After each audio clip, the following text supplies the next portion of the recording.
previsão, né, é que aumente em 0,25 amanhã. Devido a esse cenário, também eu acho que piorando, já veio a notícia, ontem ficou, hoje está piorando.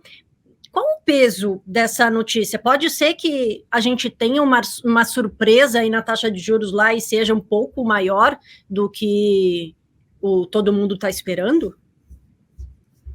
Não, de fato, para a reunião de amanhã, eu acho que ele vai manter a decisão dos 25 pontos base, né, que é o 0,25 ponto percentual. Eu acho que qualquer sinalização diferente dessa hoje, acho que seria muito negativo para o mercado, porque indicaria que as coisas realmente estão muito ruins. Você teve até as leituras recentes de inflação mostram uma desinflação, ainda está acima do esperado pelo Fed. Você teve até a divulgação do PIB do primeiro trimestre. Ele apresentou um crescimento de 1,1%, mas veio abaixo das estimativas. A estimativa era um crescimento de 2%, então você vê que a economia está retraindo, os preços estão caindo, mas ainda estão acelerando de maneira um pouco mais devagar, mas ainda tem um crescimento de preços, né, na economia. E o Fed ele reforça que a batalha dele hoje tem que ser contra a inflação. Isso não significa se você ter várias instituições financeiras sofrendo com aumento, porque parte da quebradeira desses bancos foi decorrente do aumento de juros do Fed, né? Foi o maior aumento em 40 anos, assim, a velocidade, nunca se viu uma velocidade tão rápida no aumento de juros. Isso causou problema para as instituições. O First Republic era um banco muito voltado para clientes de alta renda, e ele conseguia pagar pouco pelos depósitos, mas a partir do momento que o juro aumentou, esses clientes também quiseram ter os seus depósitos remunerados a uma taxa mais condizente com o valor de mercado. Foram tirando esses recursos.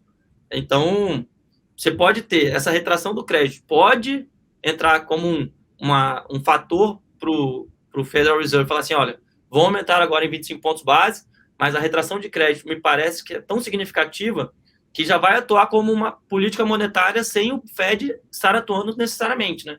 Então, talvez eu não aumente mais juros a partir de agora, que é essa estimativa do mercado também, né? Hoje, a expectativa é 25 pontos base para essa reunião de amanhã, e para a próxima reunião, o Fed não faz nada. A próxima reunião vai ser ali em meados de junho, finalzinho de junho. A expectativa majoritária do mercado é que o Fed não faça nada. E para as próximas reuniões, o mercado já precifica corte na taxa de juros. Então, assim, qualquer coisa que o Fed se antecipe a isso, e para mim, só um passo atrás, né? Eu não acho que o Fed irá cortar os juros hoje. Meu cenário base é que ele vai manter os juros no nível atual, né, depois da alta de amanhã, ao longo do ano.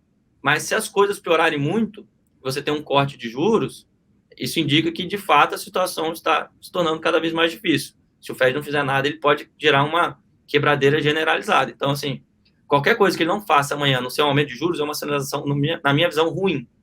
Se ele manter os juros, ou se ele cortar, que assim, cortar para mim está totalmente fora de questão. Cortar é como se ele estivesse assinando um atestado de que, olha, a gente tem que fazer alguma coisa, porque senão a gente vai ter mais banco quebrando e vai ser mais difícil consertar ali na frente. Então, eu ficaria com essa percepção negativa, caso ele não aumente os juros. E claro, né, uma coisa é você aumentar os juros e na sequência vai ter a entrevista que ele faz lá com os jornalistas para falar como é que foi tomada a decisão e por aí vai. E é sempre muita emoção nessa parte, porque o mercado ele tenta pegar cada palavra do Jerome Powell para tentar entender o que ele está querendo mostrar com aquilo, né? Então, ele fazer um tom um pouco mais duro em relação à inflação, você vê que o mercado já reage negativamente, ou se ele é mais leniente com os aumentos de preço, o mercado tende a subir.